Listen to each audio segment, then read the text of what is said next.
Wants support. Curtis Fleming is there on the edge of the area. Fleming for Craig Hignett. Hit it, Higgy. Higgy hits the treble!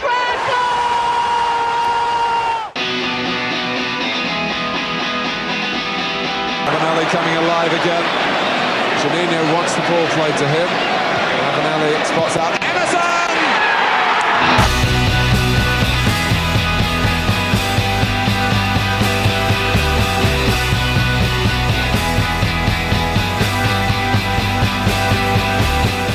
Welcome back to the Boro Breakdown podcast with me, Jonny, Dana and Elliott. The Boro podcast that gives you the ins, the outs, the ups and downs of Middlesbrough Football Club. Before I kick things off this week, I just have one favour to ask, and it's to ask you to give us a 5-star rating and a comment on Apple Podcasts, or if you're following us on Spotify or any podcast apps or Twitter or social media platforms, please do give us a follow. We do love reading the comments, engagement and stuff like that. But if you do leave us a rating, it helps us get found and also help Boro fans find us as well. We've also got another couple of announcements to go into before we move into our 2020 review show. And it's a sad one. Elliott is leaving the podcast after 2.5 years service. So Els, this is your last pod with us. Thank you for everything. I know me and Dana absolutely love having you on board, and I know you're not going very far away, but it's been a pleasure, mate. It's been an absolute pleasure. It definitely has. I'm really going to miss you guys, but thank you for the opportunity. It's been a good ride. This is my cue to have a Baileys. Swig of this Baileys before I cry. Dana's got just a shot of vodka and some Baileys. Just as the podcast goes on, Dana Dana gets more and more drunk. So that's telling us our love for Tony Pulis. Oh, God. But yeah, so turn on to your replacement, Els, the most electrifying man in fancy entertainment, tuba, Tom Green, is going to be joining us on more of a permanent basis. Delighted to have Tom on board, but also Els will be still part of our content team. And speaking of content teams and developments and new things next year, we are doing quite a lot of new things next year, and I'm really pleased to announce that we've got a new blog coming to our site called Boro Stories. And Boro Stories is a place where we've got some writers on board, and they're going to take us to a place where we look back, look forward, look up and look down at all about the Boro. And to be fair, I'm absolutely so excited for it to start and happen. And we're going to have a new podcast next year in partnership with Boro Mag as well, called Boro Stories, and where we're going to interview the writers from the Boro Mag, and we're going to talk about stories from the past and their favourite players, their moments, their opinions, and it's just going to be such a wonderful place to be for the Boro Breakdown Now Growth. So Hannah Conway's joining us to write previews and reviews. We've got Mark Davies, Ian Smith, Matt Smith, Tom Flight, James Howell, David Tooth as well, and some more joining us as well very shortly. We're just tying up a few loose ends on a few of us, but it's so exciting. Big growth plans for us, and we can't wait for you guys to join us on that journey in 2021 and beyond. Well, let's move on. I can take a breath now because it's all done. But since there was no game last week, and since we're moving to the end of 2020, I thought we'd do a nice little review show about our favourite and worst, best moments, whatever it was, of 2020. And this was the first time since 2015 that Boro actually haven't had a game on Boxing Day when it was postponed against Blackburn Rovers, and I'm glad I didn't go that day because I was really hungover. I went down to that. We got about 20 minutes outside Blackburn. They told us the game was off, and we were all sat in a pub. Everyone was having a full English pretty much, and down in pints at 9 o'clock in the morning, or whatever it was. Well, there's the silver lining, I guess. Yeah, so it's an easy gateway to a full English and a couple of pints. Yeah, I wasn't a good way that year. I literally missed Christmas dinner. I was that drunk. So, you know. You channeled your inner Elliott there. Well, yeah, it was. I was doing shots with my Uncle Dave, and it just got a bit too much, and I ended up passed out on the on the bathroom floor. So you Jack Grealish. Absolute Jack Grealish myself. But yeah, I'm so glad I didn't go that day because I would have not made it. My dad would have been fuming at us. But let's move on away from my embarrassment. But let's chat about our worst moments from 2020. I mean, 2020 probably wasn't the best year for Middlesbrough Football Club at all. You know, we didn't really get many points from the first start of it, and then Neil Warnock comes in. We started to pick up a head of steam a little bit. But I'm going to go on to the comments first from what we've got from people first. And it's Phil Ward said, the worst moment was Swansea at home under Woodgate. I'm convinced myself during lockdown that we'd come back fighting. So to go to go down 3-0 like that, we did how we did. It was a huge letdown. Boro at it again. Yes, we are, because we were at that time. It was Swansea as well. And the disappointment of football coming back. Now to you guys. What was Boro's worst moment in 2020?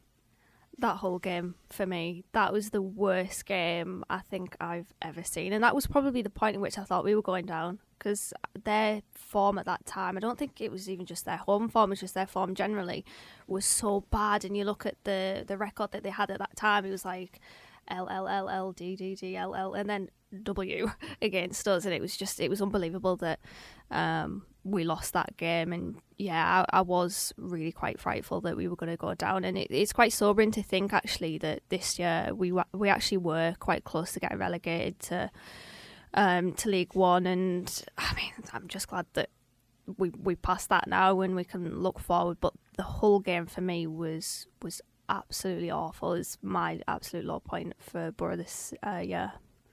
So Hull and Swansea was your letdowns? Well, yeah, the Swansea game was, I mean, first game back. You do hope for more than that. But no, for me, it has to be the whole game. Interesting, that one, because I'm quite similar. What else are you? I think that them two definitely stick out in my mind. If I was to put others down, and I feel harsh having to say draws, but I feel like there was a lot of draws last season where it was just so frustrating that we just shouldn't have drew the game. So many sort of last minute goals or throwing it away. I think one was Hull again. That might have been 2019, so I might be cheating there. But and the other one was Derby, was it, at home, where I think we were 2-0 up as well. And then I can't remember the left back's name. Was it who scored a screamer from outside the box? I think the 90th minute. Oh, was it Jason? Jason Knight scored one, and then it was Dwayne Holmes. Dwayne Holmes, that was it. Yeah. But yeah, I mean, I don't want to say it for a draw. Really, I think obviously the Swansea one was probably the worst. Maybe the whole game as well. But there were just so many points last season where it was just frustrating watching Boro. So I say number one, probably the Swansea game. I think just the ones actually being in the stadium, at least it was a bit more enjoyable actually kind of being there and being allowed. But after all we went through with that first lockdown with COVID and then coming back and that first game back, just getting trolloped 3-0 at home was awful. Yeah, especially as we played a couple of friendlies prior to that as well, and everyone thought, we've had some time now, Woodgate could potentially change a couple of things. It's going to be a difficult end of the season. We might still, we might not. And then it was 3-0 down within like however many minutes. It was just dreadful, wasn't it? It was probably one of the worst moments. But I think my worst moment of 2020 is that January window where we bring in the likes of Makudi, Roberts, Stojanovic. We bring in Nemecha, Ravel Morrison. You think, you know what? We've made some good signings here. I think he's got some bodies in. We've just won 4 on the spin over Christmas when we thought we'd take a break from a podcast, and just we end up winning 4 in a row, and that was pretty much only 4 games we won all season. And I just thought, well, we've got some good bodies in here. We might do the business a little bit, and then it was like goosh, and you were just like, see you later, and we just kept losing after that, and it was just that is like kind of a moment prolonged, but that Woodgate tenure was pretty bad. But I would probably agree with the comments that we've got. I think that Swansea game is probably one of the worst games I think I've ever witnessed as a football fan. Luton at home was pretty bad as well. I was thinking that run of games, Wigan, Luton, Barnsley, that was... Yeah, they were bad. They were bad, but with the Luton game, at least we were in like hospitality that game, so I couldn't really remember much of the game, and I'm kind of glad I didn't, because... It's not a great view as well, I think, from that West Stand corner. I think that's a downside. You can tell you're leaving, can't you? Jesus Christ, put the dagger in hospitality. You're trying to kill us, wasn't it? We don't get it much, Speaking my mind. No, I think particularly that Luton game, I remember us just sat there and we were just switching off because there was just nothing happening, was it? And obviously I think we had that only shot on target in the 90th minute, wasn't it? So just very, very poor. Yeah. Definitely. I mean, like you said, I think we said this at the time actually, or when we were reviewing Woodgate's tenure at the club, that the only the silver lining of that, the only positive thing was that we had the hospitality and the alcohol to drown away that awful performance. I mean, wasn't it Ryan Tunnicliffe that scored as well? It was Patrick Bamford's best mate. And it was one of the worst type of games as well, because no team really wanted to win the game at all. And for whatever reason, Boro just thought, well, what's the point of having a shot, really? What's the point in shooting, ref? So, like, just, that was probably one of the worst. But when you look back at that Woodgate tenure, it wasn't many good games we've had, really, is it, to be honest? Just those ones over Christmas, maybe, and then it trickled into the New Year a bit, didn't it? We had a couple of draws, so at least it wasn't defeats, but obviously we drew with Tottenham. We should have beat Birmingham in that game, but I think Roberts went off early, didn't he? And then I think did we get a red card as well? Or we got another injury, because I think I remember Nathan Wood came on, didn't he? I think Danny Ayala maybe got injured. Probably. Yeah. It was leading up to March, so he was... he might have been playing over Christmas yet, need a bit of time off. But yeah, there wasn't many good moments, to be fair. So it'll be interesting to see what the fans have said and what we're going to say for our favourite moments. Not many.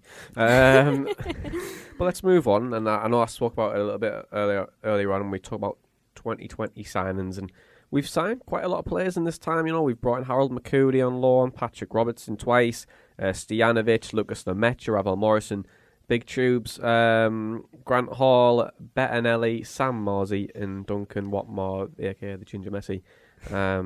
So we've brought in a lot of players. Then I want to put a little positive spin on it.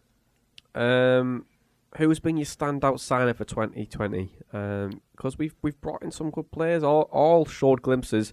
Probably apart from Ravel, but Ravel. I really wanted Ravel to turn out Yeah, so good, but Just didn't unravel for him, did it? Didn't unravel for Ravel. For Morrison. God, you're losing track. Then standout sign for 2020.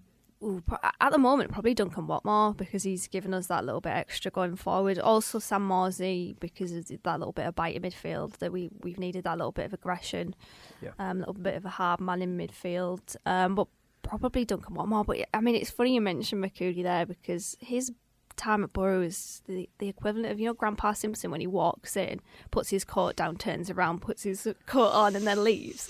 That's like Harold McCurdy. Like, he's a definite future pub quiz question. He's sort of like Bruno Zuccolini, who just came, he saw, he didn't do much, and he left. It was just that. Keep Gasol, 45 minutes gone. Never seen again. I mean, his last game was playing in midfield, wasn't it? That Swansea game. Warnock played centre midfield. It was Woodgate, wasn't it? Was it Woodgate? Yeah, it was Woodgate. Wasn't. Yeah, it was Woodgate. It was that Swansea game. Yeah, we played Was in it centre Swansea? mid, yeah, and he didn't know where he was, whether he was coming or going, yeah. To be fair, I remember us saying that he could do a job in midfield, but when he did do that job in midfield, he just looked lost. I liked Harold McCurdy. I really did. I thought he was a bit of a... Yeah. He looked quality on the ball, he looked calm, collected. He was quite hard at the back, and you thought, good sign from Woodgate, that. You know what I mean? I think it was just the team in general. Yeah. It'd be good to see him now in this sort of team. Wood, McNair have still been that left side of centre-back who comes out from defensive. We had McCurdy type of thing. But, I don't think it was all bad from McCurdy. I think he wasn't really a great side, and I think it's going to be tough if you come in as centre-back in one of the worst defences in the league already. So Was it a case of a good signing but the wrong time for McCurdy? possibly, yeah. He's sort of very highly thought of, in France and stuff. So I don't know much of what he's done since he's went back, but obviously they were trying to loan him out to get some experience. But I know St. Etienne ended up dropping off a bit like Cliff as well, so he might even get in their first team as well at some point. So I feel like he's somewhat established himself in that team. I mean, I haven't really looked into it too much, but just from his sort of social media activity, it seems as though he's very much in the first team fold. It's good. Els, are you going to go for your standout sign in 2020?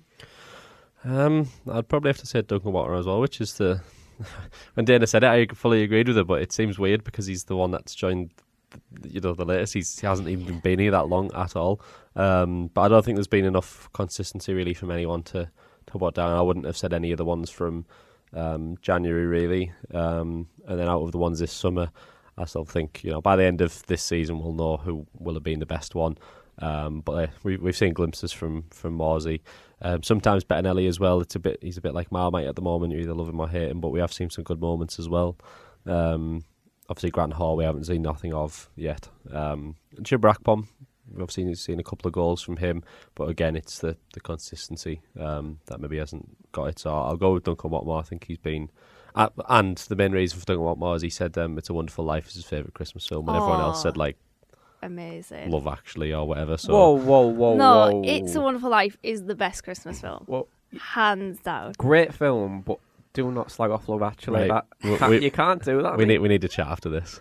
No, I went to see it at the drive-in cinema in Redcar with Alice the other day, so it's no, I'm not taking that. Drive-in cinema in Redcar. Where was that? Racecourse. Oh, that makes sense. It's like. Do you know where? I'm not. I'll talk to you after this about the whereabouts it is. I say we need a strong conversation about this. What's wrong with Love Actually? No, it's not for the podcast seers. It's just not. It's a Wonderful Life. Yep. Yeah, great film. The best. And I was just. Yeah, I'm not saying it isn't. Well, all right. We'll put it to the listeners. Poll out after this. Put a poll out. It's a Wonderful Life or Love Actually. Clearly a Wonderful Life's going to win, but I'm just saying that like. I'm just saying that Love Actually should not be disrespected like that. I've never watched Love Actually. Well, this is how uncultured I am with movies. Well, it's 1:20 on a Sunday, the 27th of December. Why don't you go home after this dinner and stick Love Actually on, and then you come back to me, and then you'll realise that it's a wonderful film. Bit unrealistic. I mean, very unrealistic. Yeah. But great film. I'll give it a go, yeah. I'll educate myself. We'll chat after this, Jonny. He's going to square up to you in the corner. I've never seen you again after this. Never seen you in person. But in terms of adding to the squad instead, rather than going Love Actually, where we're partnering up people and talking about Wonderful Life, what do Boro need to do in 2021 to add to what we've got in terms of depth or new players to help us with this promotion push and to maybe put us in a playoff position or even better, automatic promotion and get promoted? I think depth's a strong one, but it's also just trying to improve on the quality you've got. Warnock keeps saying, that it's hard to find that it's not really available at the moment to get better than what he's got. Which I think is very true. It's hard in the middle of the season. Players are settled, so I think that will probably come next summer. Anyone who's going to be signed now, I think in January, will be more of a squad player, unless a good deal really presents itself. But yeah, I think even if we do miss out on even the playoffs this year, I think it'd be a massive achievement if we get in there based on the squad we had together last year and everything that happened. So. But I think even if we miss out this year, I think we'll be in a much better position squad-wise. I don't think we've really got an ageing squad like we did. I mean, what is it, Jonny Howson, really? There's no one else, really, that's knocking on like 28, 21. Yeah. Grant Hall, possibly.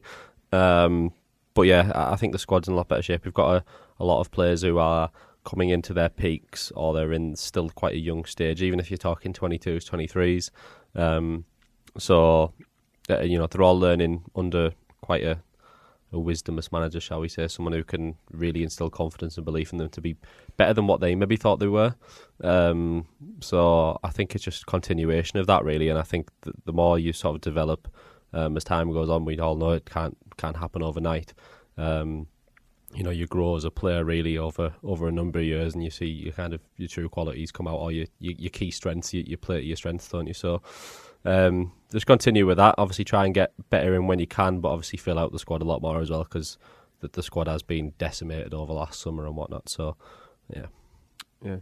Dana, anything else to add? Yeah, just to sort of extend Elliott's point there, I think we've got. I think the average age of the squad is maybe 25, 26. So it gives me a bit of confidence for post Warnock or Warnock going forward, because I think we have a team where there's still growth there, and you saw with getting rid of Clates and Shotton and Stead and Friend that they were coming to their 30s and not winding down their careers, because it's I don't think it's too early for that, but players that maybe their legs have gone a little bit. I know that was the argument with George Friend a lot of the time, and it's just good to see that we've got the likes of Dykestil, Bowler, McNair, Fry. That backline is quite young, but it's still got room to grow, and I think that gives me a lot of confidence going forward.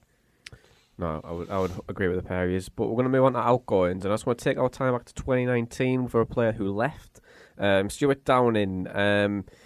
He was on the Mark Schwarzer podcast after Sport. It's two red wines. Two sharp reds. Yeah. It's made about red wine and they go into like football. You've been looking at the red wine on the desk here. It is a little bit, yeah, a little bit. But they spoke about their time at the club, and Downing and Swartz were both really vocal about how it came to an end for the pair of them, and both of them seem really disappointed in how it's been managed already, and there seems to be a bitter taste for the pair of them now, really, even though they had so much service at the time at the club, but it just seems to be in bitter taste now. These are both a little bit disappointed of how they've came out and said all of those things, or is it just one of those things where you kind of expect it when a player leaves? Yeah, I'm not particularly disappointed that they've come out and said it. I mean, it's a good insight that we tried to get out of Dimmy when he was sat in the chair that you're sat in there, Jonny, but disappointed in the way that Boro handled their exits, particularly Swartz. I mean, I never knew that he got booed upon his return.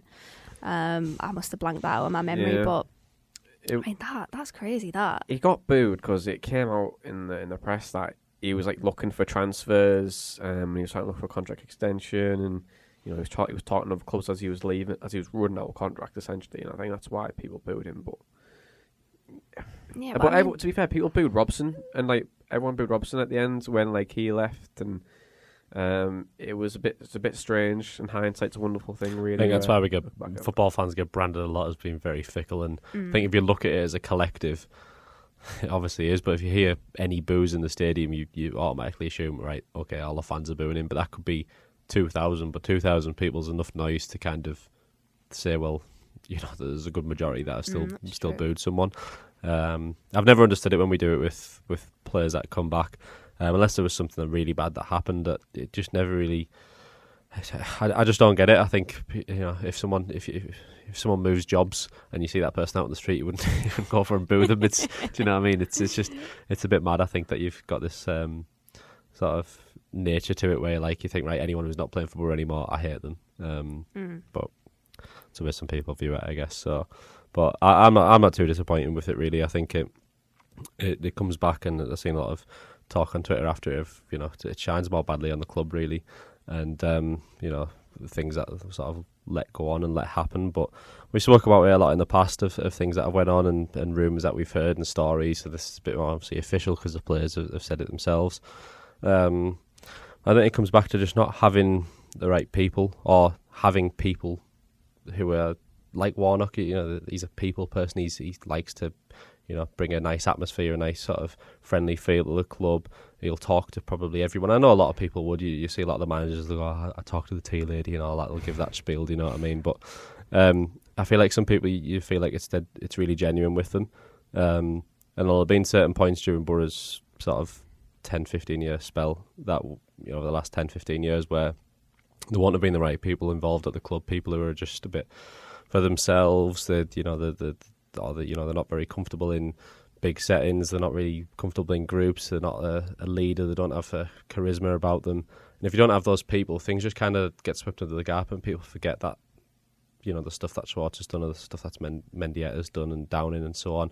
And not that you should give them a massive send off and have a party for them leaving and all of this and that, but it's just even little things of I'm stepping down for the podcast today, and you guys have we've came in, we've both gave gifts, we've both said we're really going to miss each other, and all this type of stuff where it makes it feel kind of nice and that you feel like you're appreciated almost, and you think this is just for us talking on a podcast, and this is for Swartz giving, what was it, 9-10 years was it to the club, something like that. Yeah.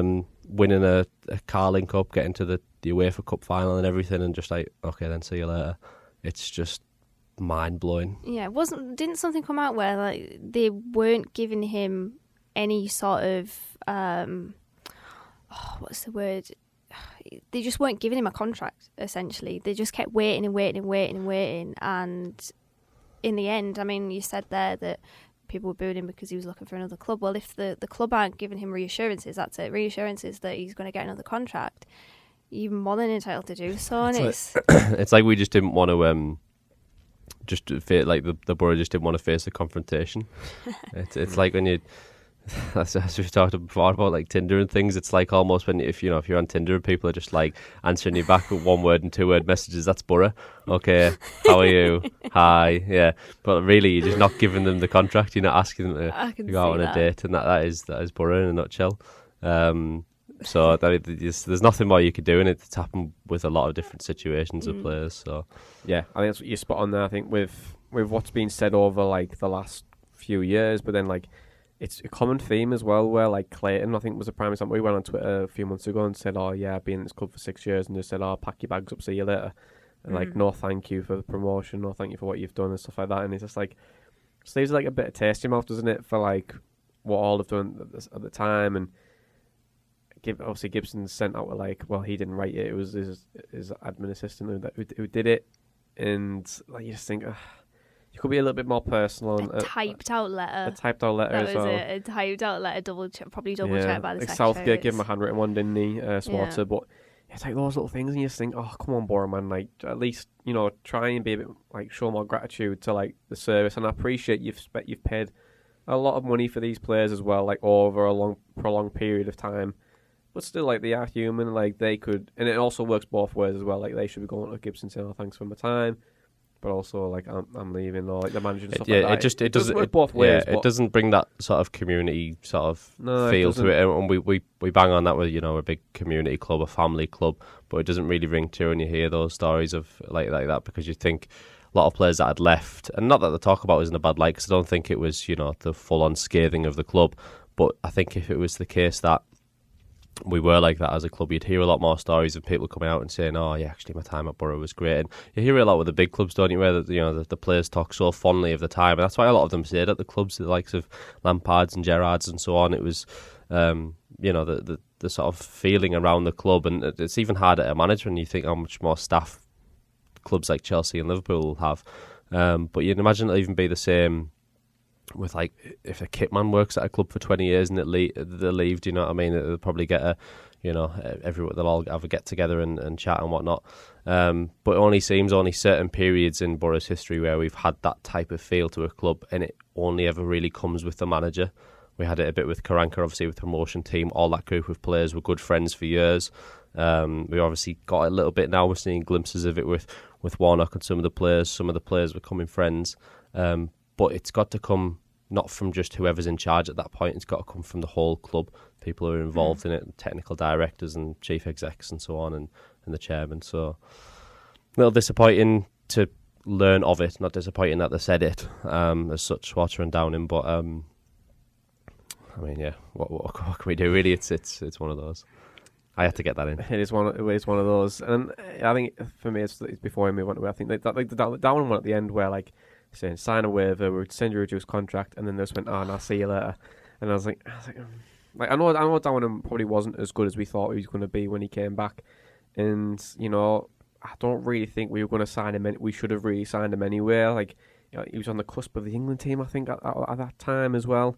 He didn't really look like a Karanka signing, and you're just thinking... He definitely wasn't. Because I remember that back page spread of the Gazette back in the day, because I loved Stuart Downing when I was little, and it said in the back of the Gazette, I'll be back, basically. So I think it was always written somewhere down the line that he would come back, but he definitely wasn't a Karanka signing. And just to touch on what you said there about the community under Karanka, Downing sort of touched on it himself and said that when he came back, it didn't feel like the same club. Even though you said there was a community feel, I definitely felt that togetherness there, but particularly in that Premier League season, you saw it completely unravel. And exploded on itself. Yeah, he built up the foundations, but he tore them down just as much. Yeah. The best one for me, before we just move on from this, is the Swarter one, where he got the ticket sent, then he had to pay for the delivery. That is just something else. Someone's messed up there, and you can't be that petty. That can't be purposeful. Yeah, surely not. But yeah, just imagine like Gibson on the phone. Yeah, just send it off and don't pay. Don't pay. What, Steve? Don't pay for it to say what he does. Imagine. Well, don't pay. You could be to do that, but that's just, it's mental, that. But I think the community side of things, I think Boro have to keep working hard on that. It's like as a fan thing, as a player thing, they have to really work hard to get that community spirit. You do need the right people. You see it in even just not even talking football clubs, but businesses or any sort of organisation or group, whatever it is. If someone so influential leaves, and there's no one to kind of fill that void, that sort of is like the glue almost that brings people together, that keeps people communicating between departments and everything like that, then it can almost implode on itself. And obviously the club's been going for years, and there'll have been different points during its history where there'll have been that times 1,000, but obviously in the past 15-20 years there's been points where it's been really low. There's been times where we've seen it implode on itself, and it's become so toxic around the club, and the fans can feel it, whether it comes out or not straight away. You can just tell, and sometimes it does translate to on the pitch. We've obviously seen it with some dire performances over the years. So yeah, but let's move on. I'll credit Boro and said they are doing a lot better with the fan engagement with Warney and stuff like that. So it's getting a lot better, and I think I know they've won a few awards for community area side of things as well. But just keep building on that, keep building it. Make sure your fans are your highest priority, and you'll build something quite beautiful like that. But we'll move on anyway, and let's chat about outgoings as well. When we touched on it as well, and we move into 2020 now. But Clayton, Friend, Ayala, Pears, Shotton, Gisted, I think just to name a few really. They all left Middlesbrough in 2020. Some of them are very long-serving players like Clayton, Friend, Ayala. They've been at the club for like 6-7 years at some point. So is there any of those players that you'd have liked to keep this year, going into this season? I know there's some good experience around there. I know you're thinking else, but Dana, any players that you'd like to keep this year? No, not really. Even with Pearsy, I mean, I remember at the time there was a few people quite divided on Pears leaving, because it was the potential that he could have established himself as a Boro number one, and obviously like his dad as well, sort of following in his footsteps. But he's essentially in the same position he was at Boro, but at a different club with Blackburn. He's the number two, and no real loss there. And then with Clates, Ayala, even Friend, Shotton as well, I think their time was just up, and just said as well, it was, I mean, especially with Ayala, Clayton and Friend, because again, like you said there, they were here for a long time. There's that affiliation there, and a lot of fondness with those players. It was just at the end of an era and the end of a chapter, and it had to happen. And Friend's doing really well at Birmingham now. I'm not sure about Clates, to be honest. I haven't seen much about him, but for those players, it was time to go. And in all honesty, with all the players that left, none of them really losing any sleep over. And it does help, of course, when you're successful, as we have been this season. But I don't look at any of those players and think, yeah, we should have kept them. Yeah, I think there's probably one I would have kept, and it's a bit of a left field one, but I would have kept Shotton. Just for like one more year. I know he's not probably. You could pretty much argue him. Like, you look what you're 32 now. I think Ryan Shotton was. 32, yeah. Just stay around, have the experience there, help Dale Fry or help Annie Dyksdale. Not as pay-as-you-play contract, but give him an extra year or 18 months and just see what he can kind of help us out if we need him. I think that would have probably been the most. I think he was when we were sort of starting the contracts and things. I thought he was one that was actually going to sign, to be honest. Yeah. But yeah, I guess you're right. He wasn't in that group as well of like he'd been here so long where it was needed a fresh thing. He'd came in at the same times of Saville and Paddy McNair and so on. So it didn't feel like it was, he was part of that old club where he felt like he maybe had to have a place type of thing. So. Yeah, I mean, I'm not losing any sleep over it now. I think the defence is well gelled together and coming along very nicely. Ainsley Pears, potentially only for the extra sell-on value we could have got in a few years if he had realised his potential a bit more. He probably could have went out on loan instead. Obviously, it transpired Tony Mowbray was interested in him, and it probably made sense to probably do that. If he's not going to get his game there, he probably should have dropped down to League One, in all honesty. But after getting a good run in the Championship as well, you probably think that you can prove yourself in this league when, there was periods, to be fair, over his thing when he was keeping clean sheets. I just needs to think he works on, as we've said, he just needs to work on his sort of commanding an area in the box and whatnot. I don't think it's helped by him not being very tall either. For a goalkeeper, goalkeepers are normally over 6 foot, aren't they? And he's probably, was he 5? I don't know. 10? I don't think he's ridiculous. I don't think he's ridiculously small, but I think he's about 6'1". Is he? I want to say. Okay, yeah. I thought he was possibly. Victor Valdez was quite. Victor Valdez is one of the greatest keepers to ever do it. True. I just put that out there because True. for some reason I just know that Victor Valdez was about 6'1". Like he wasn't a very tall goalkeeper, but I'm obviously not comparing. His Same height as me, Victor Valdez. Yeah, it's just unreal. But I think you were saying about Pairs potentially going as well. Is one way you could have kept him. I think. Or probably should have maybe tried to give him a deal and loan him out. There's a couple of young players who've done that with in the past, but I think wherever the negotiations must go, they must just think, well, I want to actually just potentially go somewhere permanently and not have to keep going out on loan and keep coming back and not be in the fold again. So it's just things happen, don't they, like that? Yeah, I think it was the right move. Right move for him.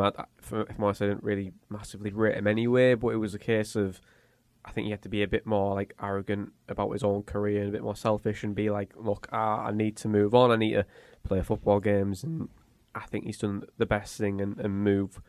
Blackburn might not be the best club for him right now, but I hope he kind of breaks through and does what he needs to do. But if I'm honest, I can see him being pretty much League One goalkeeper, which is still a very, very, very good standard. But in terms of anyone else, I know you're upset about Gusted leaving Els. Not this again. I'm glad that one left me. Like, well, him and Shotton at Melbourne victory now. Doing bits. What, in quarantine? Shotton will be in quarantine now. Won't he? Still? Yeah, well, Gusted isn't. He's the poster boy for Melbourne now. With a great record like he's got. He'll be turning the name from Melbourne victory into Melbourne loss. Melbourne free scoring. But let's move on. Let's talk about best moments, favourite moments of the year. It's been a year that hasn't really had the most amazing moments, but we have had some joy here and there, mainly from Neil Warnock. I think he's been pretty much our joy of the year. But Boro again gives us a comment in this. As for best, the Roberts win at Reading was fantastic, or maybe equalising against Bournemouth with the Marcus Brown goal, with fans in the Riverside after a long time of COVID restrictions. So, guys, favourite moments of the year? I'd probably echo that comment about Roberts' winner at Reading. That game felt so important because I know that obviously there was talk about Wigan's points deduction, but because it wasn't sort of signed, sealed and delivered and taken off their points tally, there was always that niggling worry at the back of my mind, certainly, and I know a lot of other Boro fans, that we had to win that game, and that game felt so important. I'd even throw it out there as maybe one of the most important games of Boro in the last maybe 10 years or so, because I know obviously the Brighton game was very important, but that's the jump from the Championship to the Premier League, whereas this is potentially getting relegated from the Championship to League One, which is a far bigger gap between the two leagues.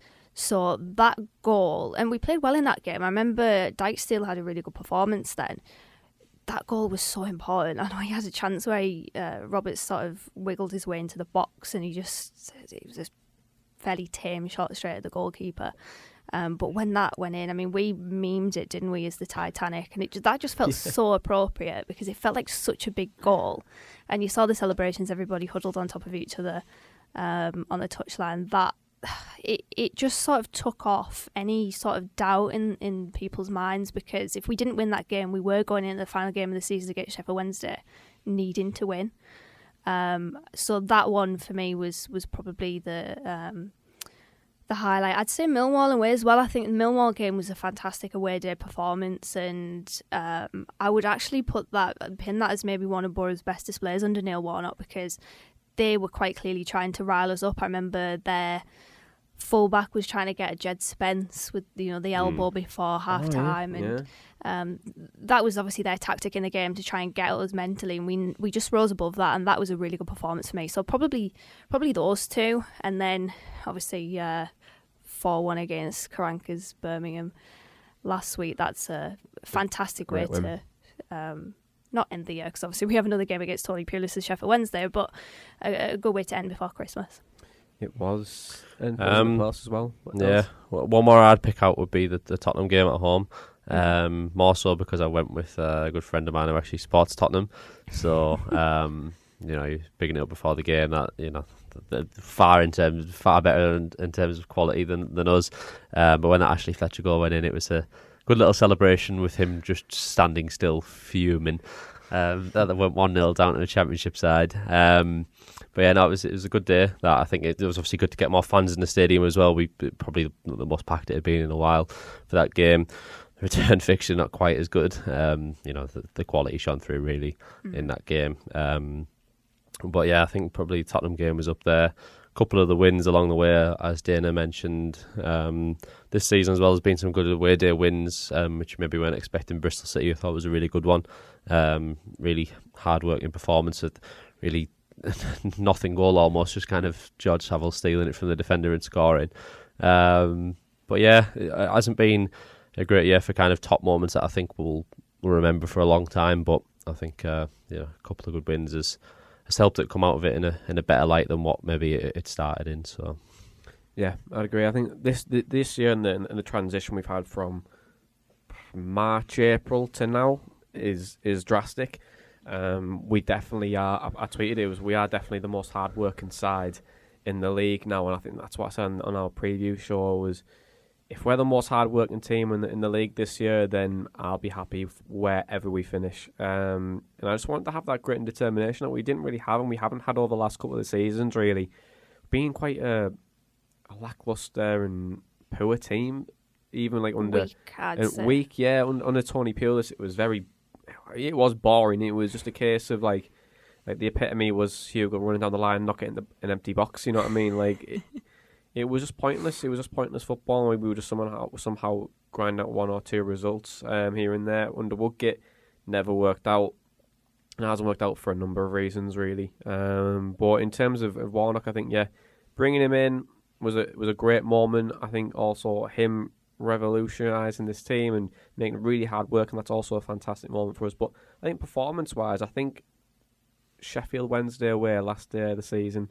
Of that long season, I think that was probably the best moment for me, just mainly due to the result we had at the Riverside in 2019, where they were beating us like 4-1 at half time, and I remember that game. And it was just vivid. It just sticks in my head because of how bad we were that day, and it just couldn't have went any worse under Gary Monk there as well. And you're like, Jesus Christ, we are going to go down this year because we're terrible. But then to bring it back in the second fixture, the last day of the season, to win, obviously we were safe anyway at the time. But it was just nice to say, okay, it's ended on a high now. Let's look forward. Let's forget this season and move on. And I think we've done that quite well. And I think that was probably one of my best moments of the year.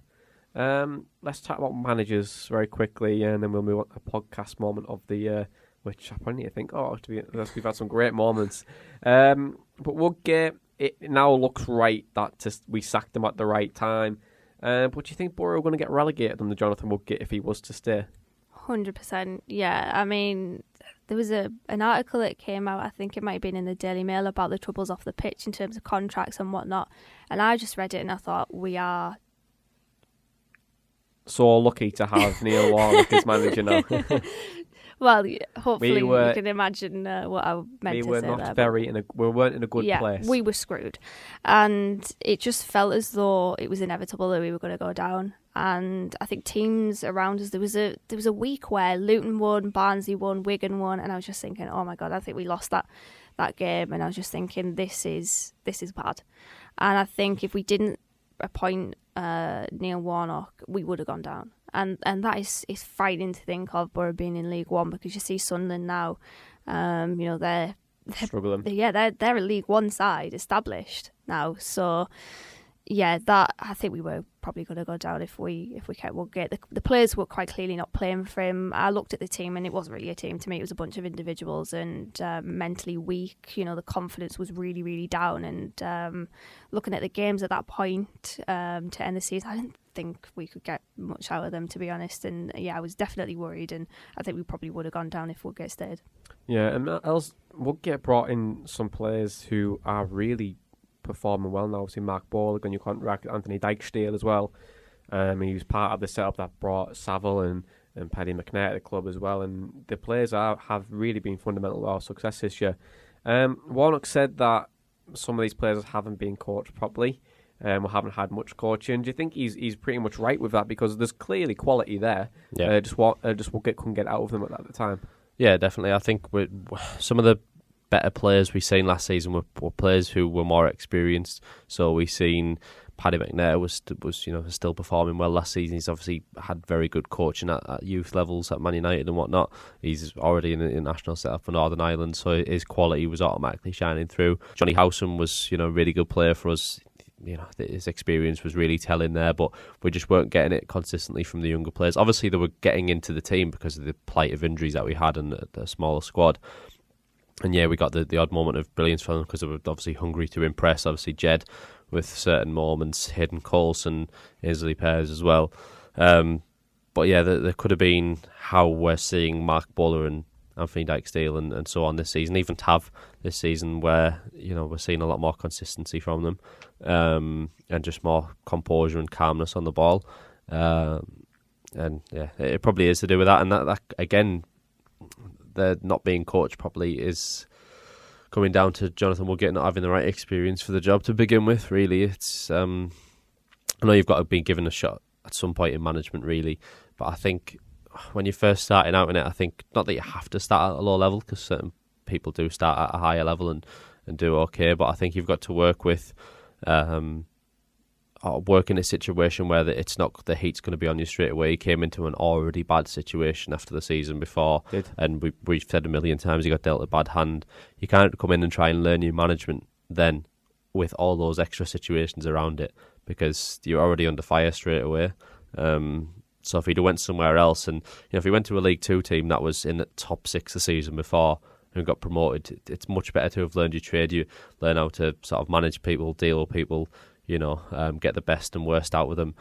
And I think that would have been a better move for him. But when your boyhood club comes in for you and wants to manage, no one's going to turn it down. So like I said, we went on about it a lot, haven't we? But yeah, I think that's probably right what Warnock said about not being coached right.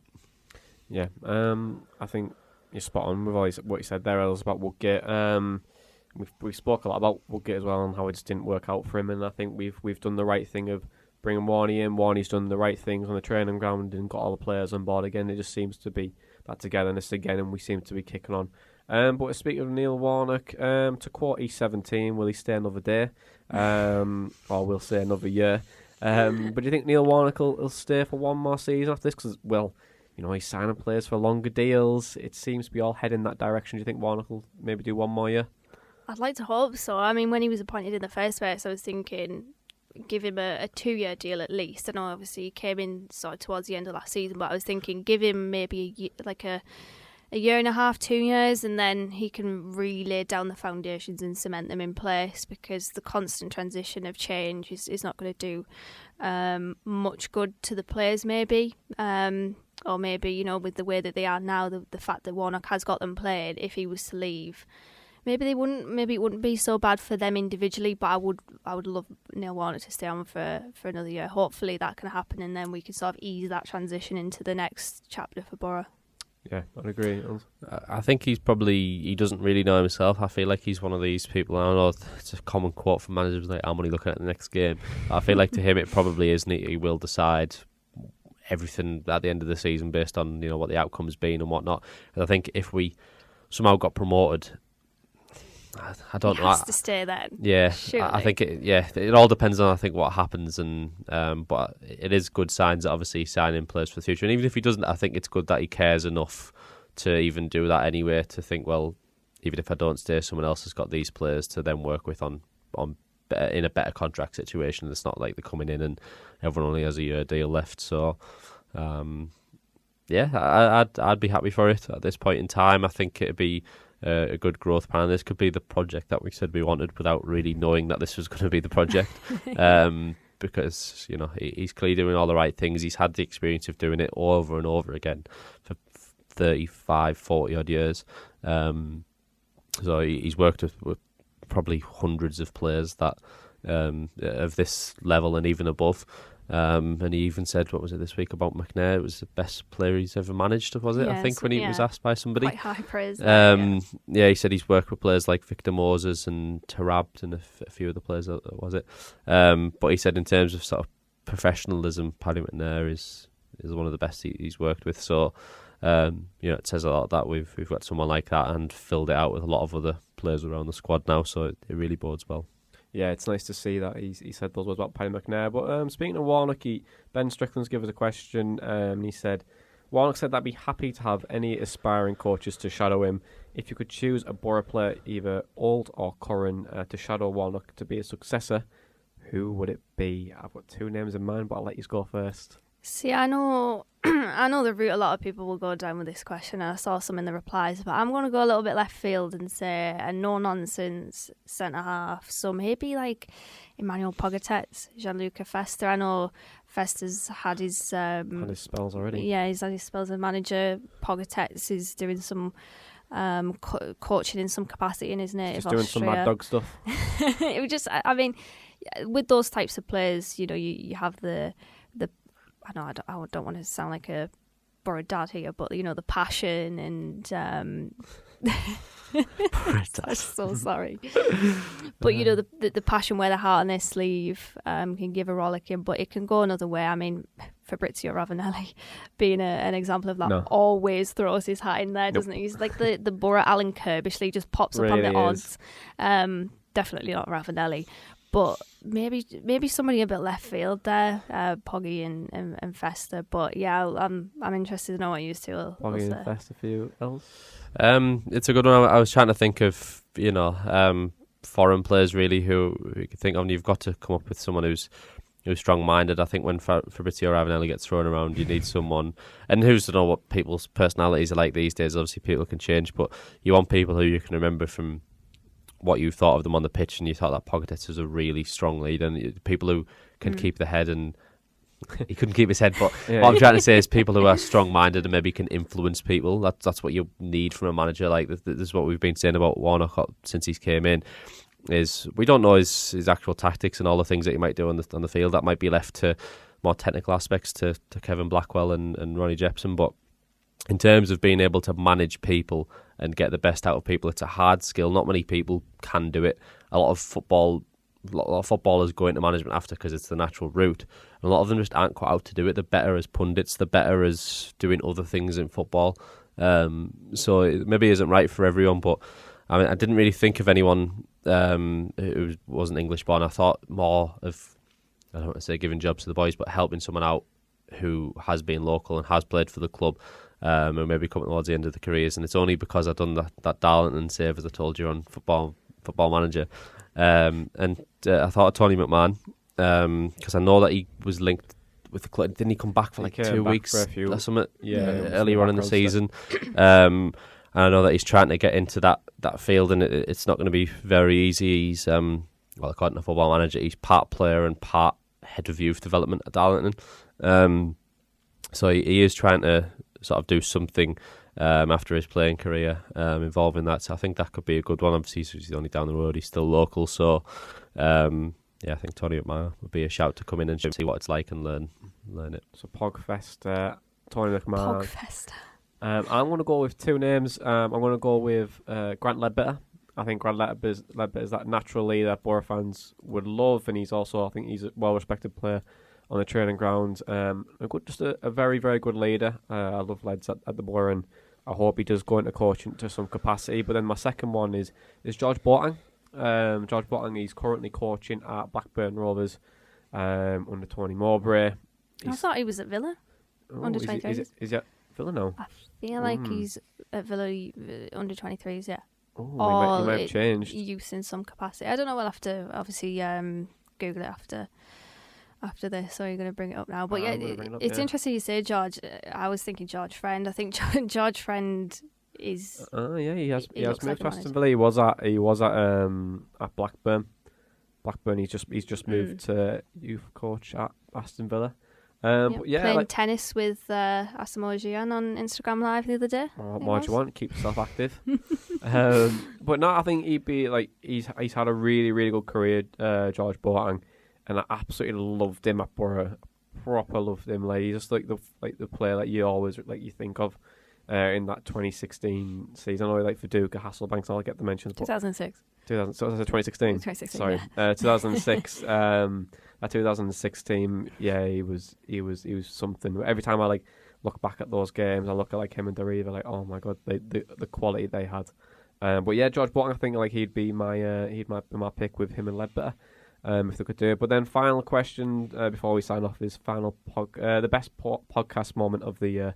And looking back to 2020, we've obviously grew quite a lot. We've had a bit of a testing time with all the games, and we had to push a lot of content stuff, and we did like the quizzes and stuff like that. So, favorite podcast moment of the year. I forgot that was this year, the big Boro quiz of the quarantine. I Yeah. completely forgot about that. Well, we done two of them, didn't we? Yeah, we did. It's not our full podcast year, because our full podcast year is April for us. But the podcast year for 2020 we'll go for.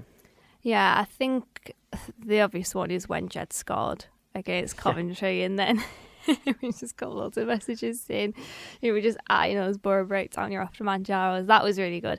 Plus Jed actually acknowledged it himself, didn't he? Yeah.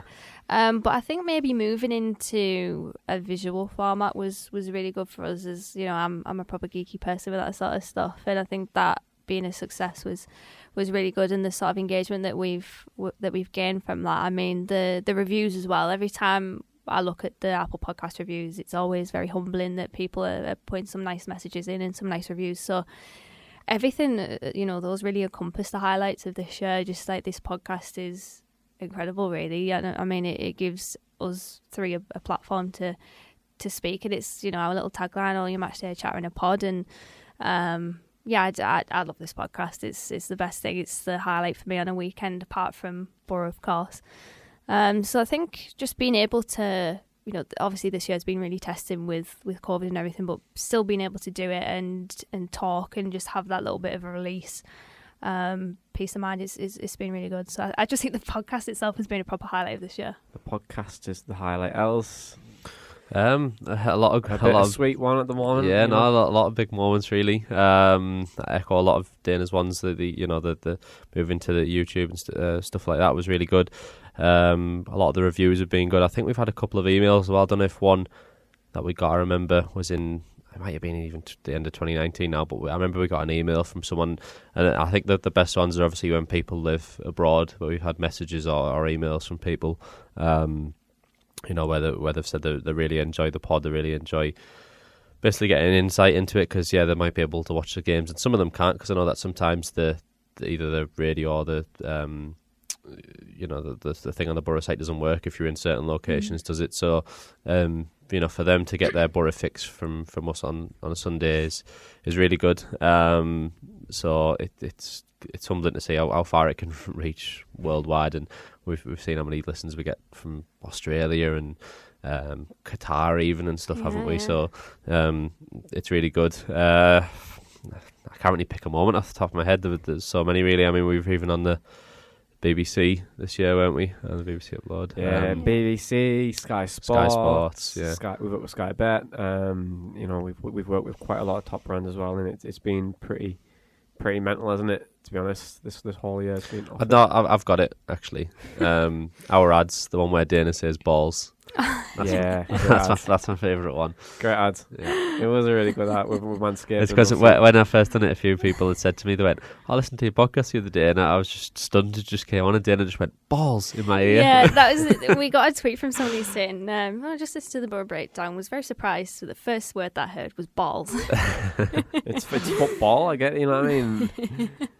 Well, yeah, we'll rekindle our partnership with Manscaped next year. But interesting. In terms of best podcast moment, I think for me is the. I would love to say like working with Sky Bet. I think it's with the Jets. You haven't been paid to say that, have you? We're on about. I don't know who they are. No, I think obviously work for a podcast. Obviously, it's it's a little bit easier for us to work with them, but it's obviously seeing that the Jed board was really, really funny.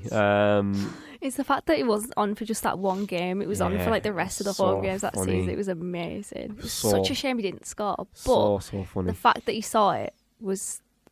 I wonder what was going through his head when he saw that on the bench. I just want to know, like, I want to be the fly on the wall where, like, he just sees it and, like, all that's like, what are you going on about? I just thought it'd be quite funny. But yeah, like, we've done quite a lot this year, and it's really humbling and nice to see what we've done in the year, but then also like looking ahead for next year as well, with like Boro stories coming up, and on the blog we've got writers involved next year. Tom's joining us, and we've also got like, a new podcast with Boro Mag as well coming up, and all of it's just going to get expanding and getting bigger and bigger. You never know, we might bring out the t-shirts, bring out the horny for horny shirts with the horns, I mean, it's a great idea. Please make that happen. Obviously, Boro breakdown tees as well. We could work the with tattoo moment. And my tattoo moment is a great moment, but you know what the thing is, right? Every time I win a game now, my DMs or like my ats, like people just like proper peppering me saying, "Where are you going to get it done?" I'm just like, well, I'll be the winner of that. Don't you worry. We have. Please, Neil Warner, get us promoted so we can. If it's like a playoff final type win as well, like the sheer relation on your face, but then that moment when you remember that you've got to get the tattoo with the mask, and he's like crying behind it, but then it's like the sort of smiling through the pain meme. Yeah, it's Ralph Hasselholt way is he runs on the touchline, celebrate, and then he goes, "Oh, yeah." I mean, it'll be some good moments, but 2021's looking really exciting for us, and I think that's it, guys. So thank you as always for joining me, Elliott. Thank you very much for joining us over the last couple of years. It's been very, very emotional this podcast, but it's been up, it's been down, it's been in and it's out, and it's the Boro Breakdown podcast, and that was all your match day chatter in our pod. Up the Boro Breakdown. Wants support. Curtis Fleming is there on the edge of the area. Fleming for Craig Hignett. Hit it, Higgy. Higgy hits the track.